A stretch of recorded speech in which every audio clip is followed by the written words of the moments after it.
Recording in progress.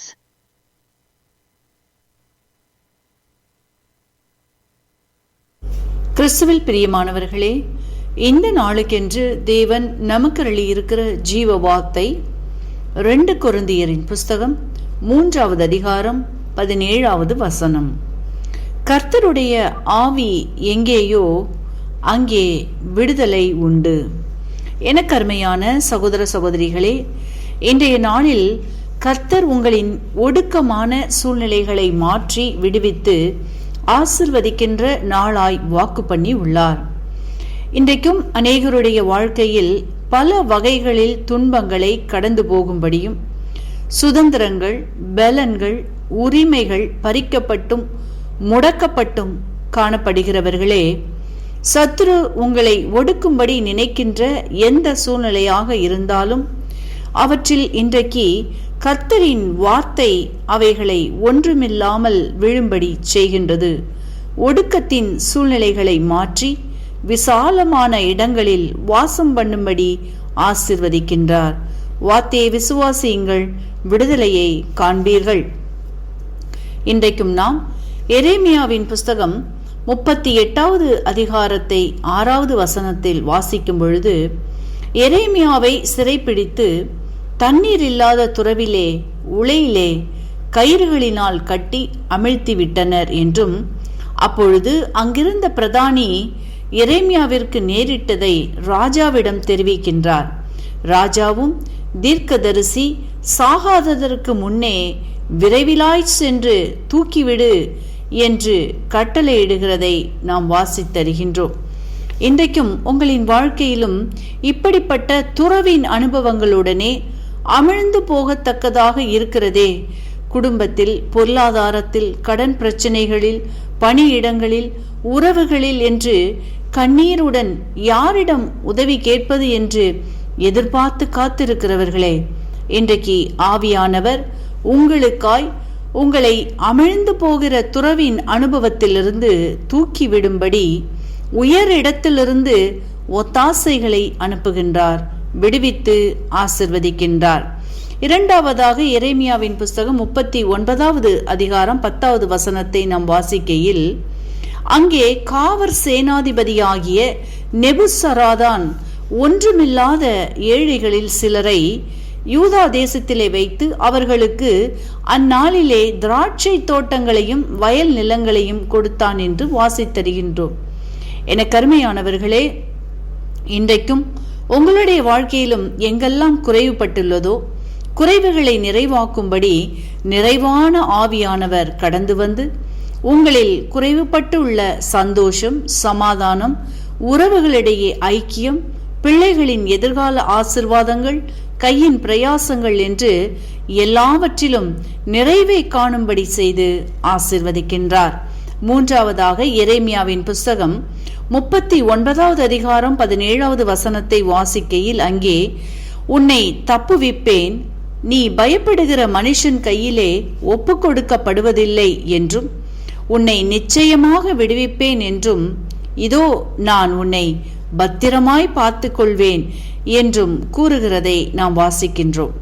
இன்றைக்கும் உங்களின் சூழ்நிலைகள் கூட கடினமானதாக, கடக்க முடியாததாக காணப்படுமானால் கலங்காமல் கர்த்தரை நோக்கி பாருங்கள். அவர் ஏழைக்கு பலனும், நெருக்கப்படுகிற எளியவனுக்கு திடனும், பெருவெள்ளத்துக்கு தப்பும் அடைக்கலமும், வெயிலுக்கு ஒதுங்கும் நிழலுமாயிருக்கிறவர்.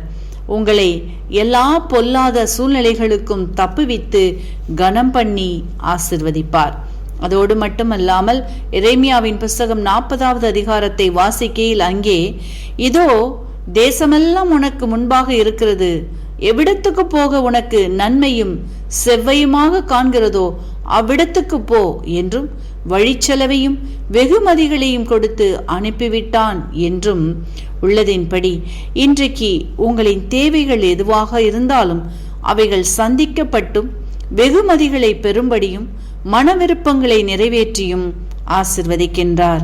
எனக்கருமையானவர்களே, இன்றைக்கும் நீங்கள் கடந்து போகின்ற சூழ்நிலைகளில் ஆவியானவர் விசேஷமாய் இடைப்பட்டு நீங்கள் விரும்பியவைகளை பெற்றுக்கொள்ளும்படி செய்து ஆசிர்வதிக்கின்றார். வார்த்தையை விசுவாசியுங்கள், நன்மைகளை காண்பீர்கள். கர்த்தருடைய ஆவி எங்கேயோ அங்கே விடுதலை உண்டு. ஆமேன். இன்றைக்கும் இந்த வார்த்தைகளை கேட்டுக்கொண்டிருக்கின்ற உங்களில் யாரேனும் உங்களின் பாவங்களுக்காக மரித்து உயிர்த்தெழுந்த இயேசுவை அறியாமலும் விசுவாசியாமலும் இருப்பீர்களானால் இன்றைக்கு உங்களை ஒப்பு கொடுத்து விசுவாசியுங்கள். உங்களின் பாவங்களும் மன்னிக்கப்பட்டு விடுதலையாகி ஆசிர்வதிக்கப்படுவீர்கள்.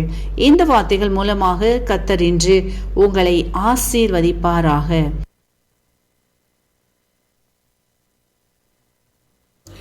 கிறிஸ்துவில் பிரியமானவர்களே, இந்த நாளுக்கென்று தேவன் நமக்கு எழுதியிருக்கிற ஜீவ வார்த்தை ஏசாயாவின் புஸ்தகம் 55வது அதிகாரம் 11வது வசனம்.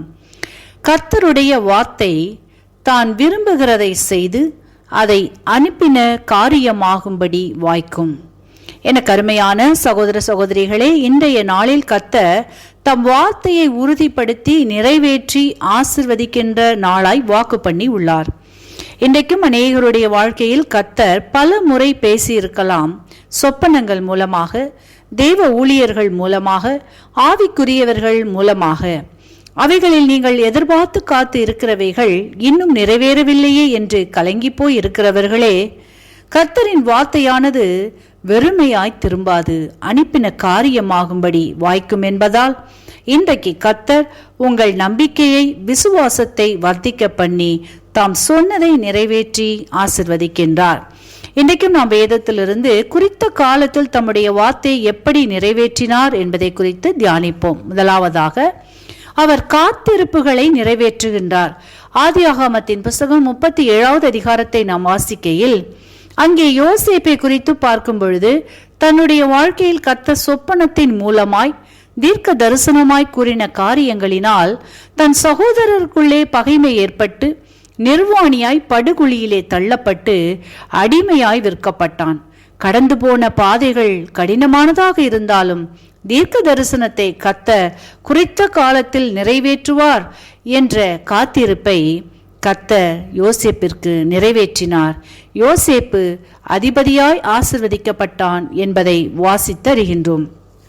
இன்றைக்கும் அநேகருடைய வாழ்க்கையில் தீர்க்க தரிசனமாய் கர்த்தர் உரைத்த வார்த்தைகள் நிறைவேறுவதற்காக காத்திருக்கின்ற காத்திருப்புகளில் இடையில் காணப்படுகின்ற ஏமாற்றங்கள், நஷ்டங்கள், இழப்புகள், துன்பங்கள் இவைகள் வந்தாலும் அவற்றில் யோசேப்பை போல உறுதியுடன் விசுவாசித்து உண்மையாய் காத்திருக்கின்ற உங்களின் வாழ்க்கையில் இன்றைக்கு கர்த்தர் ஒரு அற்புதத்தை செய்து உங்களை உயர்த்தி ஆசிர்வதிக்கின்றார். இரண்டாவதாக பார்க்கலாம், அவர் தாமதங்களை அகற்றுகின்றார். ஆதியாகமத்தின் புஸ்தகம் 18வது அதிகாரத்தை நாம் வாசிக்கையில் அங்கே ஆபிரகாமிற்கும் சாராளுக்கும் கர்த்தர் தூதன் மூலமாய் ஒரு உற்பவ கால திட்டத்தில் நிச்சயமாய் நீ ஒரு குமாரனை பெறுவாய் என்று கூறுகிறதை வாசிக்கின்றோம். ஆனால் அங்கு சாராளின் சரீரத்தின் நிலையை பார்க்கும் பொழுது ஸ்திரீகளுக்குள்ள வழிபாடு நின்று போயிற்று. ஆபிரகாமோ முதிர் வயது உள்ளவனுமாய் இருந்தாலும் நாட்கள் சென்றாலும் கர்த்தர் தாம் சொல்லி இருந்தபடி செய்தருளினார். தேவன் குறித்திருந்த காலத்தில் ஈசாக்கை தந்து ஆசிர்வதித்ததை நாம் வாசித்தறிகின்றோம். எனக்கருமையானவர்களே, உங்களின் வாழ்க்கையிலும் நீங்கள் எதிர்பார்த்திருக்கின்ற காரியங்கள் கால தாமதமாகிறதே என்றும், தீர்க்க தரிசனங்கள் என் வாழ்க்கையில் நிறைவேறவில்லையே, எல்லாம் மரித்த நிலையில் காணப்படுகிறதே என்றும் கலங்கி போயிருப்பீர்களானால் கர்த்தர் சொல்லுகின்றார், தாமதித்தாலும் என் வார்த்தைக்கு காத்திரு, அது நிச்சயமாய் நிறைவேறும் என்கின்றார். இனி தாமதிப்பதில்லை என்கின்றார்.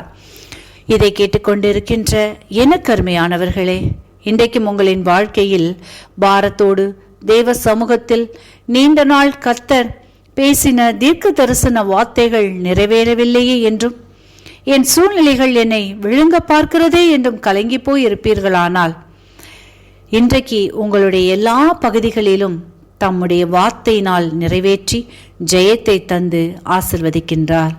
வார்த்தையை விசுவாசியுங்கள், அற்புதங்களை காண்பீர்கள், ஆசிர்வதிக்கப்படுவீர்கள்.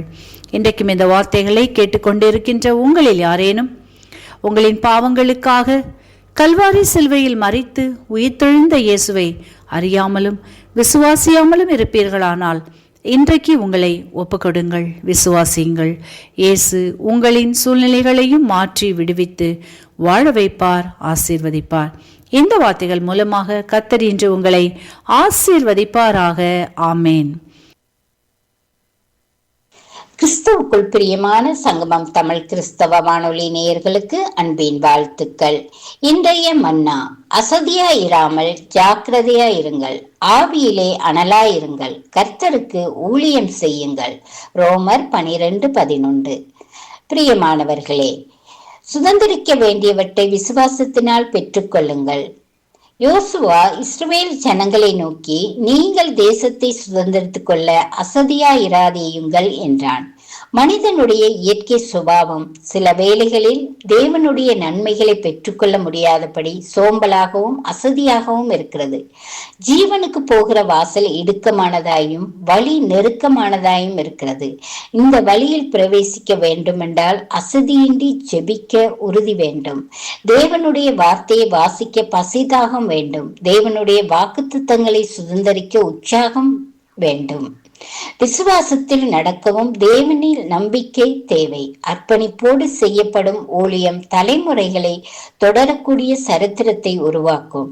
பரலோக ராஜ்யத்தை யார் பிடித்துக் கொள்கிறார்களோ, ஏனோ தானோ என்று வாழ்கிறவர்கள் அல்ல, பலவந்தம் பண்ணுகிறவர்களே அதை பிடித்துக் கொள்கிறார்கள்.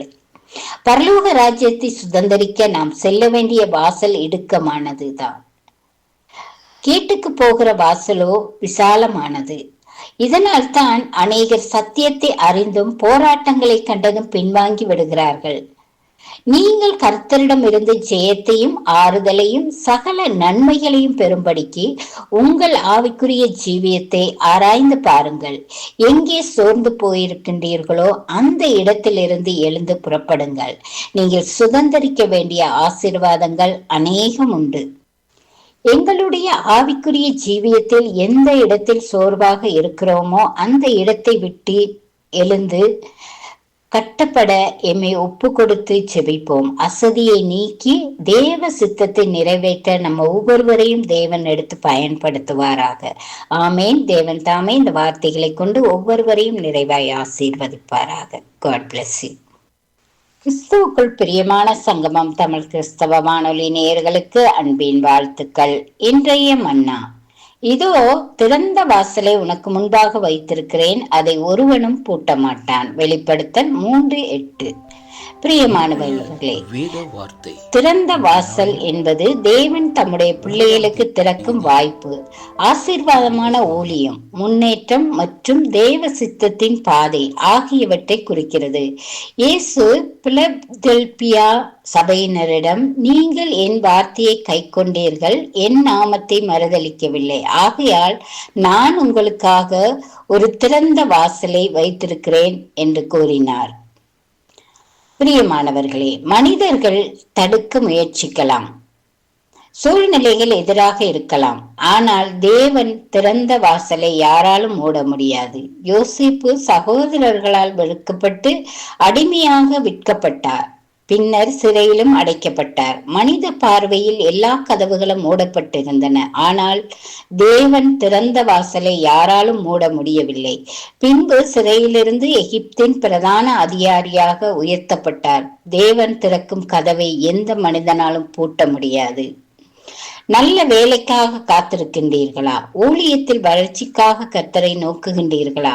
உங்களின் நீண்ட நாள் ஜெபத்திற்கு பதில் வரவில்லையா? கர்த்தர் சொல்லுகிறார், நான் திறக்கும் வாசலை ஒருவனும் பூட்ட மாட்டான். தேவனுடைய நேரம் வரும்போது பல வருடங்களாக மூடியிருந்த கதவுகள் கூட ஒரு நொடியில் திறக்கப்படும். மனிதன் மூடிய கதவை தேவன் திறக்க முடியும். ஆனால் தேவன் திறந்த கதவை மனிதனோ அல்லது சத்துருவோ மூட முடியாது. அதனால் விசுவாசத்தோடு காத்திருங்கள்.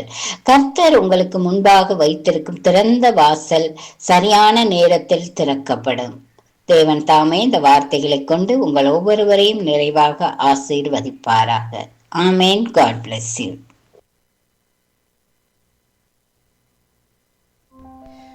இன்றைய வேத வார்த்தை. இன்றைய நாளிலும் 9ஆம் தேதி ஆகஸ்ட் மாதம் ஞாயிற்றுக்கிழமை அதிகாலை வேளையிலும் கர்த்தருடைய வார்த்தை இந்த நாட்களிலே இப்படியாக வருகிறது. ஏசாயாவின் தீர்க்க தரிசன புஸ்தகம் 43வது அதிகாரம் 19வது வசனத்தை வாசிக்க கேட்போமா இருந்தால், கர்த்தருடைய வார்த்தை சொல்லுகிறது, இதோ நான் புதிய காரியத்தை செய்கிறேன், இப்பொழுதே அது தோன்றும், நீங்கள் அதை அறியீர்களா? நான் வனாந்தர வழியையும் அவாந்தர வழியிலே ஆறுகளையும் உண்டாக்குவேன் என்று இந்த நாட்களிலே கர்த்தருடைய வார்த்தை இந்த நாட்களிலே சொல்லுகிறதை பார்க்கிறோம். எனக்கு அருமையான அன்பு சகோதர சகோதரிகளே, இந்த ஞாயிறு நாளிலும் இன்றைய நாளிலும் ஆண்டவர் நமக்கு கொடுக்கிற ஒரு அருமையான ஒரு வாக்கு தத்தம், நான் புதிய காரியங்களை செய்வேன் என்று சொல்லி. அந்த காரியங்கள் நீங்கள் காத்திருக்க வேண்டிய அவசியமே இல்லை. அவை இப்பொழுதே இந்த நாட்களில் அந்த காரியங்கள் தோன்றும். நீங்கள் அதை அறியீர்களா? ஆண்டவர் கேட்கிறார். ஏனென்றால் நான் வனாந்தர வழியிலே அவாந்தர வழியிலே மாறுகளை உண்டாக்குவேன். அருமை பிள்ளைகளே, வனாந்திரத்திலே ஆறுகள் உண்டாவதென்றால் ரொம்ப ஒரு கடினமான காரியமாக இந்த நாட்களில் இருக்கிறது. அருமை பிள்ளைகளே, இந்த நாட்களில் ஏனென்றால் வனாந்திரம் டெசர்ட் என்று சொல்லி இன்றைக்கு நாங்கள் பார்க்கிற வேளையிலே தண்ணீரே காணாதபடி ஆண்டுகள் வருஷ கணக்காக இந்த நாட்களில் அப்படியே இந்த நிலம் காய்ந்து தண்ணித்தன்மையே இந்த நாட்களில் இல்லாத விதமாக அது மணலை போல் இந்த நாட்களில் வனாந்தரங்கள் இந்த நாட்களில் அங்கே நிலம் அப்படியாக வருகிறதை பார்க்கிறோம். ஒரு மண்ணோடு ஒரு மண் சேராதபடி இந்த நாட்களில் அப்படியாக வனாந்தரம் தோன்றுகிறதை பார்க்கிறோம். அருமை பிள்ளைகளே, அப்படிப்பட்ட அந்த சூழ்நிலையிலே தண்ணீர்கள் உருவாகும் என்றால் அது சாத்தியக்கூறே இந்த நாட்களிலே இல்லை என்பதைத்தான் இன்றைக்கு நாங்கள் பார்க்க வேண்டும். அது மட்டுமல்ல, வனாந்தரத்திலே தண்ணீர்கள் வருவதாயிருந்தால் கிட்டத்தட்ட அநேக அடி தாளம் இந்த நாட்களிலே அந்த இடத்திலே துறவுகளை தோண்டுகிற வழியிலே தான் தண்ணீர்களை காணக்கூடியதாக இருக்கும். ஆனால் அப்படிப்பட்ட சூழ்நிலையிலும் ஆண்டவர் இந்த நாட்களை நமக்கு சொல்லுகிறார், நீங்கள் அதை அறியீர்களா? நான் வனாந்தரத்திலே வழியையும் அவாந்தர வழியிலே ஆறுகளையும் உண்டாக்குவேன். அன்பு பிள்ளைகளே, இல்லாததை இருக்கிறதாக உருவாக்குகிறவர் தான் என்னுடைய ஆண்டவராகிய இயேசு கிறிஸ்து. அதனாலே தான் ஆண்டவர் இந்த இடத்திலே தைரியமாக சொல்லுகிற காரியம் என்னவென்றால், வனாந்தரத்திலே வழியை உண்டாக்குவேன் என்றால், அதாவது எந்த இடத்திலே நம்முடைய வாழ்க்கையிலே நாங்கள் இந்த காரியம் நடக்காத என்று எதிர்பார்க்கிறோமோ, ஆனாலும் கர்த்தர் அந்த காரியத்தை வாய்க்கச் செய்து தருகிற தேவனாயிருக்கிறார். கர்த்தரை நம்புகிற வேளையிலே ஆண்டவர் இந்த நாட்களில் அந்த காரியத்தை நம்முடைய வாழ்க்கையிலே நிறைவேற்ற வல்லவராயிருக்கிறார். குடும்பம், பிள்ளைகளுடைய திருமண காரியங்களாக இருந்தாலும் சரி, வேலை காரியங்களாக இருந்தாலும் சரி, அல்லது இந்த நாட்களிலே டாக்டர்களால் இந்த நாட்களில் நீங்கள் கைவிடப்பட்டு வீட்டிலே இந்த நாட்களில் இருந்து எனக்கு யார் உதவி செய்வார்கள் என்று அழுது கொண்டு இந்த நாட்களில் இருக்கலாம். பொல்லாத கொடிய நோயினால் பாதிக்கப்பட்டு அந்த நோய்க்கு மருந்துகள் கூட இல்லாதபடி இந்த நாட்களிலே அவர்கள் நீங்கள் வீட்டை போகலாம் என்று சொல்லுகிற அளவுக்கு இந்த நாட்களில் இருக்கலாம். ஆனாலும் கர்த்தர் சொல்லுகிறார், அப்படிப்பட்ட சூழ்நிலையில் இருந்தாலும் நான் இந்த நாட்களிலே உன்னுடைய வாழ்க்கையிலே ஆறுகளை உண்டாக்குவேன். ஆறுகள் என்றால் ஒரு செழிப்பு. அருமையான கர்த்தருடைய பிள்ளைகளே, பாருங்கள், இந்த நாட்களிலே ஆறுகள் செல்லுகிற இடமெல்லாம் அங்கே ஒரு செழிப்பை காணக்கூடியதாக இருக்கிறது. அப்படியாக உன்னுடைய குடும்பத்துக்குள்ளே, உன்னுடைய சந்ததிக்குள்ளே, உன்னுடைய சந்தானத்துக்குள்ளே இந்த நாட்களிலே தேவன் ஒரு செழிப்பை இந்த நாட்களிலே கட்டிட வல்லவராக இருக்கிறார் என்பதைத்தான் இந்த வாக்குத்தத்தம் இந்த நாட்களிலே சொல்லுகிறதை பார்க்கிறோம். அதனாலே கிறிஸ்துக்குள் அன்பான அன்பு பிள்ளைகளே, ஆண்டவர் இன்றைய நாட்களிலே நம்முடைய வாழ்க்கையிலே செய்ய இருக்கிற, நம்முடைய குடும்பம், நம்முடைய பிள்ளைகளுக்குள்ளே செய்ய இருக்கிற அந்த புதிய காரியத்தை இந்த நாட்களிலே நாங்கள் விசுவாசிப்போம். கர்த்தர் நம்முடைய வாழ்க்கையிலே அற்புதங்களை செய்வார். பிள்ளைகளுக்குள்ளே ஒரு அற்புதங்களை செய்வார். குடும்பத்துக்குள்ளே அற்புதங்களை செய்வார் என்று விசுவாசிக்கிற வேளையிலே தேவனுடைய மகிமையை நாங்கள் காண்கிறவர்களாக இருப்போம். கர்த்தர் தாமே உங்களை ஆசீர்வதிப்பாராக என்று ஆண்டவரும் என் மீட்பெருமாயிருக்கிற இயேசு கிறிஸ்துவின் இனிய நாமத்திலே இந்த நாட்களிலே வாழ்த்தி ஆசீர்வதிக்கிறேன். அந்த புதிய காரியங்கள் இந்த நாட்களிலே ஆண்டவராலே உண்டாகும் வரை காத்திருங்கள். புதிய காரியங்களை பெற்றுக்கொள்ளுங்கள். புதிய பாதையை தேவன் காண்பிப்பார். குடும்பத்துக்குள்ளே ஒரு மகிழ்ச்சியும் சமாதானமும் சந்தோஷமும் விடுதலை உண்டாகும் என்று இந்த வாக்குத்தத்தத்தின் ஊடாக இணைந்திருக்கிற ஒவ்வொருவரையும் வாழ்த்தி ஆசீர்வதிக்கிறேன். இயேசு கிறிஸ்துவின் இனிய நாமத்திலே ஆமேன், ஆமேன்.